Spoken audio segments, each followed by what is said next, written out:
I paid for my sister's wedding. Not helped. Not contributed. I paid for it. Start to finish. And on the day of the wedding I found out I wasn't even invited. No warning. No heads up. Just a text. 3 hours before the ceremony. At the time I was sitting in my car outside the venue in Santa Rosa, still dressed in jeans and a t-shirt, thinking maybe I'd help wrangle the last-minute chaos before heading home to change. I'd been checking my phone all morning. Part of me was waiting for something, maybe a call from her, maybe a frantic message from the coordinator. You know, something normal. Something that made sense. Instead, I got a text from my sister, just 4 hours before she was supposed to walk down the aisle. "Hey Emily. I meant to call sooner but everything got so hectic. So, we ended up finalizing the guest list and decided to keep it couples only. I really hope you understand. It just made more sense for seating and vibe. Can't wait to celebrate with you after we get back from the honeymoon. Love you." I read it once. Then again. Then I just sat there, gripping my phone so tightly my knuckles hurt. I felt something cold settle in my chest. Like I was trying to process a language I didn't understand. Couples only? That's why I wasn't invited. I had spent 8 straight months holding her hand through every panic, every spreadsheet, every phone call. When the original planner quit, I stepped in. I helped her find a new photographer after the first one ghosted. I drove her to her dress fittings. I paid the deposit on the venue when her fiancé's parents needed more time. I covered the difference in catering when they switched menus last minute. I took on extra clients at the dental clinic just to handle all the stuff she couldn't afford on her own. Late nights. Weekends. Canceled brunches with friends. No real break. All for this one day. She cried when she found the dress, and when she realized she couldn't afford it, I swiped my card. No hesitation. "You deserve to feel amazing," I told her. And I meant it. She hugged me that day, looked me in the eye, called me the best big sister in the world. Not once did she mention I wouldn't even be there. And now? She was telling me via text that I didn't make the cut, that I didn't fit the vibe. Could have gone in. I was right there. The sun was shining, guests were already arriving. I saw a few of them, people I recognized from stories or from Instagram posts. People who had nothing to do with this wedding beyond attending it. Laughing, smiling, adjusting ties and fixing hair. And here I was, parked 20 feet away, invisible. I thought about storming in, about making a scene. I imagined asking her face to face, "Are you kidding me?" After everything I did. But I didn't. Because deep down I already knew the answer. She didn't forget to invite me. She didn't forget anything. She made a choice. She wanted her wedding to look a certain way, feel a certain way, and I guess I didn't fit. I'm not part of a +1. I wasn't going to walk in on someone's arm in a matching outfit. I guess that made me the odd one out. I sat there for a long time, the AC humming. My fingers still wrapped around the steering wheel, frozen. I didn't cry. I didn't scream. I just shut down. There's a kind of betrayal that doesn't hit all at once. It leaks in slowly, like water through drywall. You don't even realize the damage until you're standing in it. It wasn't just the exclusion. It was the humiliation. The idea of sitting there alone in my car while everyone else walked into a party I paid for. They'd probably ask where I was. Someone would lie. Say I got sick. Or had a work emergency. Or, my personal favorite, she didn't want to make it about her. But I wasn't going to give them that story. I wasn't going to be part of their version of the day. So I put the car in drive and left. She wanted a picture-perfect wedding? Fine. She could have it. Just not with me in the background, quietly holding it together like always. Growing up, Brooke was the favorite. The golden girl. The charismatic one with the big laugh and the perfect hair. She made friends at the grocery store. Teachers adored her. She got away with everything. I was the older one. Quiet. Bookish. A little too blunt. The kind of kid people described as responsible. When they didn't know what else to say. I used to think that meant something. That being reliable counted for something. That if you gave enough, eventually it would come back around. But standing in that parking lot, looking at the venue through the windshield of my beat-up Honda, I realized something. Some people will take everything you give, and still act like you were never part of the picture. And sometimes the only way to matter is to stop showing up for people who only notice when you're not useful anymore. I used to sit at the kitchen table and pretend it didn't bother me, that my own birthday party invitations never came, that I was the only one in our neighborhood who didn't get asked to sleepovers, that no one saved me a seat on the bus. By middle school it was worse. Brooke had become the kind of girl who walked into a room and made everyone light up. Pretty, charming, magnetic in a way you couldn't fake. Teachers adored her. Neighbors complimented her. My mom once called her a natural-born joy. Me? I was the background noise, the quiet kid, the one who always blended in with the wallpaper. I wasn't mean. I wasn't loud. I didn't smell bad or wear strange clothes. I just didn't register. By high school I wasn't just ignored. I was actively avoided. The bullying didn't start with a bang. It was slow, quiet, like mold creeping up a wall. Accidental spills on my homework. Notes shoved in my locker with no signature. Snickers in the hallway when I walked by. No one ever said anything directly, but they didn't have to. I kept my head down, told myself I didn't care. I buried myself in schoolwork and part-time jobs. I told myself it was fine, that none of it mattered. But the worst part was Brooke. At home we were sisters. She'd come into my room and borrow my hoodies. She'd sit on my bed and vent about friend drama or ask for advice about a guy she liked. We'd laugh. We'd share popcorn. I hoped we were close. But at school? She pretended I didn't exist. I remember the first time it happened like it's carved in glass. Sophomore year. I was walking down the hallway with a stack of books in my arms. Someone, no idea who, stuck their foot out and tripped me. Everything went flying. My books, my binder, my self-respect. The hallway echoed with laughter. I scrambled to collect everything, face burning, palms scraped, trying not to cry. And then I saw her. Brooke. Standing just a few feet away. She had seen the whole thing. Our eyes met for half a second. I swear I saw something flash across her face. Maybe pity, maybe guilt. And then she turned away. Just walked off. Didn't say a word. Didn't help. Didn't even blink. That was the moment I realized. I wasn't just ignored. I was an embarrassment to her. I was the sister she had to erase in public to keep her perfect reputation intact. After that, I stopped expecting anything.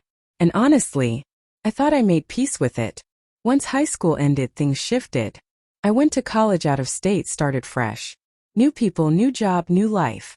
I found my own rhythm. Brooke changed too. Or at least I thought she did.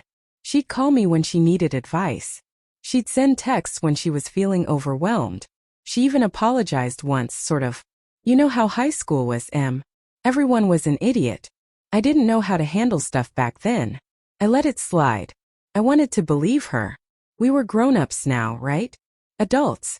That stuff was behind us. But now, sitting on my couch in silence, staring at her message telling me I wasn't invited to her wedding because I wasn't part of a couple, I realized nothing had really changed.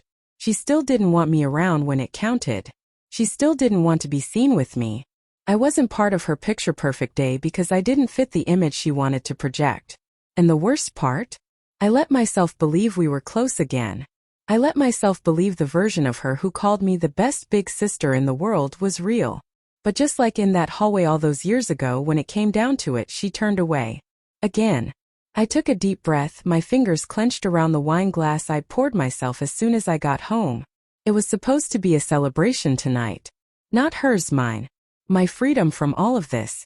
The first call came an hour after the ceremony. I didn't answer. Then came the second. The third. By the seventh missed call, I knew she had figured it out. I didn't check the voicemails. Not right away. I wanted her to feel it. The moment she realized I wasn't going to show up this time. That she couldn't use me, and then quietly tucked me out of sight like an old receipt. I thought back to the day she got engaged. How she'd called me crying with happiness, screaming into the phone about how he'd proposed under the old oak tree in Marin. How she couldn't believe it was real. How I was going to be her rock through everything. And I was.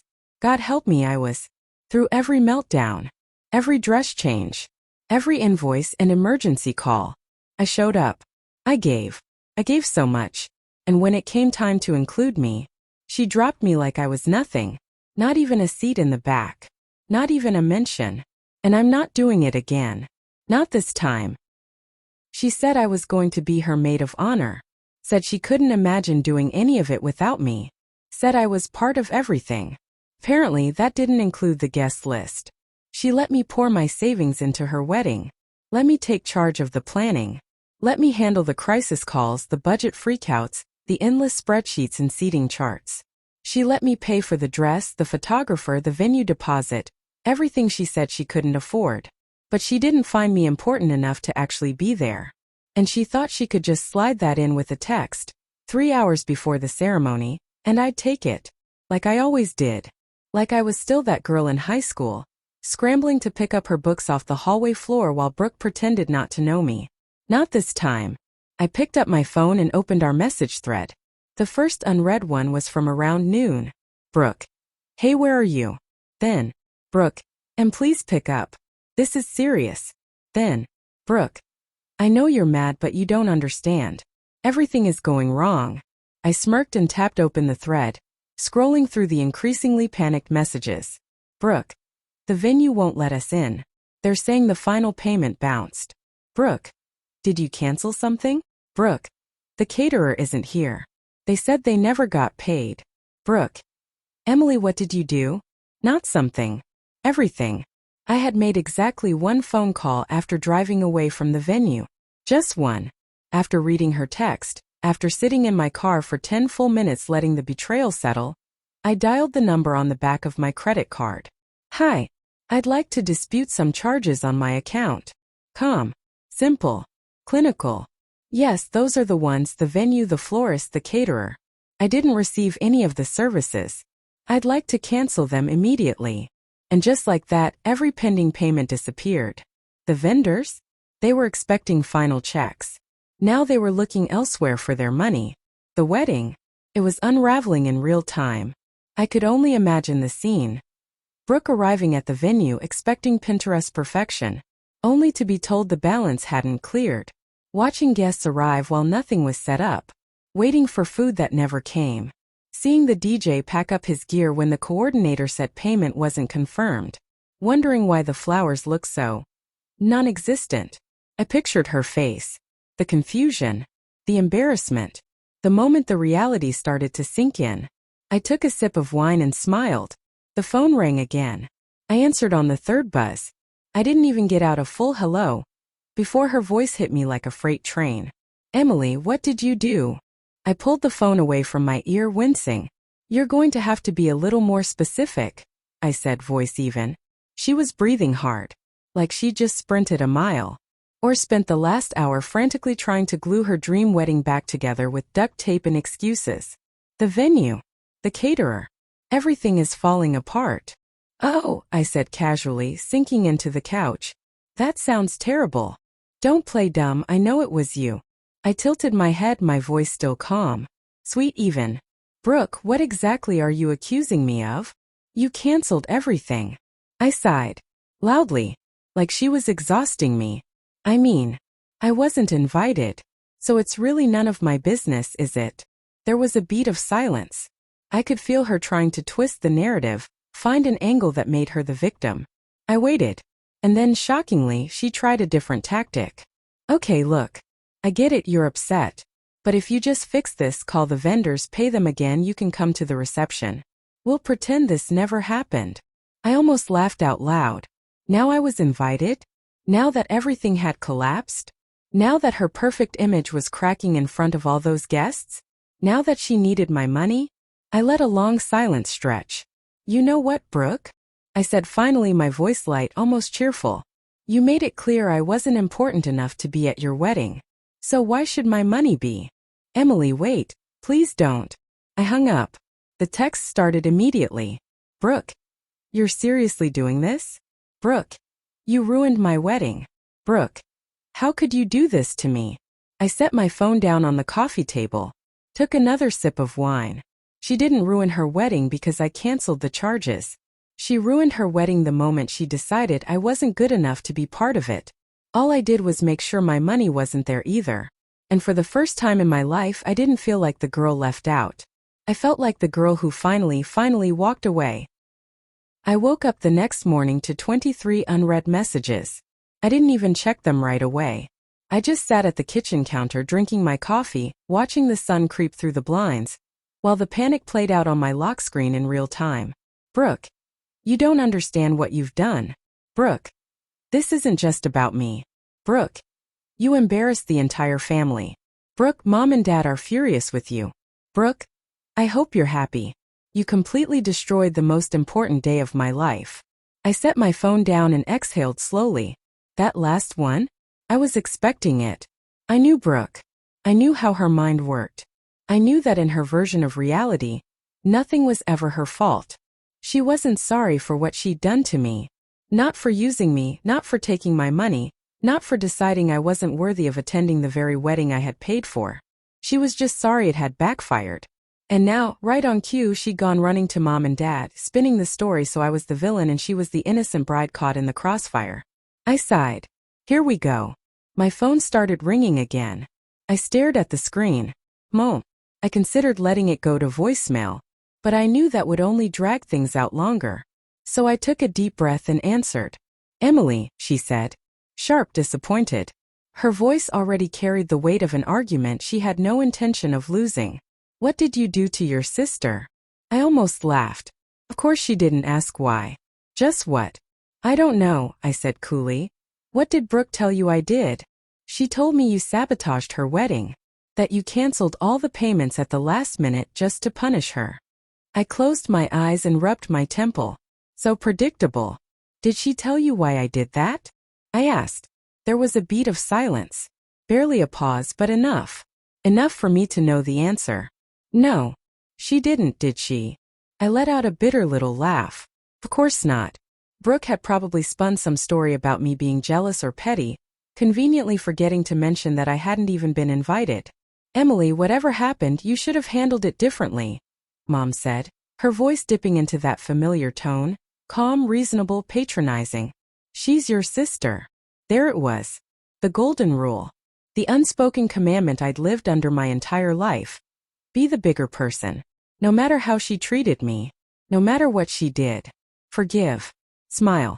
Let it go. Keep the peace. And for the first time I didn't. You know what, Mom? I said, my voice flat but firm. Brooke made her choice. She made it very clear I wasn't welcome at her wedding. So I made sure my money wasn't there either. Seems fair to me. Emily. No. I cut her off, my voice rising just enough to stop her. I'm done. I am done being treated like I don't matter. I spent months helping her plan that wedding. I paid for everything. I sacrificed my time, my money, my life so she could have her big day. And she knew that. She knew. And still, she decided I wasn't worth being in the room. Silence. For the first time, Mom didn't have a quick answer. Because deep down, even she couldn't justify this. Emily. Her voice was softer now. Hesitant. I know you're hurt, but nothing, I snapped. I'm done fixing things. I'm done cleaning up after her. I'm done being the backup plan. If Brooke wants to play the victim, fine. Let her. But I'm not going to apologize for finally standing up for myself. Another pause. Then, so that's it? She asked quietly. You're just cutting your sister out of your life? I thought about that. And I thought about high school when Brooke pretended not to know me. I thought about all the years I spent being her shadow, her unpaid assistant, her emotional support system. I thought about every birthday, every family event, where I got overlooked while she got applause. And then I thought about that wedding. How she had hugged me while taking my money. How she had made promises with zero intention of keeping them. How she had known, the whole time, that I wouldn't be invited. And still smiled in my face. No, Mom, I said quietly. Brooke cut me out the moment she decided I wasn't important enough to be there. And I hung up before she could say another word. The relief hit me instantly. Like air after being underwater too long. Like shaking off a weight I hadn't realized I was still carrying. For the first time in years, I wasn't chasing anyone. I wasn't trying to explain myself. I wasn't holding the family together with tape and good intentions. I was just done. And it felt good. That night, I blocked Brooke's number. I didn't care what she had to say anymore. Not the guilt trips. Not the outrage. Not the half-baked apology she'd only offer because her social media took a hit. And I wasn't sorry. Not for canceling the payments. Not for walking away. not for finally choosing me. So I walked away. After everything I did, after everything she took, I finally chose myself. Some people might say it was harsh, that I should have just let it go. But honestly, I'm tired of always being the one who gets left behind and still shows up anyway. What would you have done? Was I wrong for pulling the plug? Or was this the first time I actually did the right thing? Let me know in the comments. I really want to hear your thoughts. And if this story hit home, please like the video, subscribe to the channel, and share it with someone who needs to hear it. Thanks for being here. And remember, sometimes the strongest thing you can do is walk away.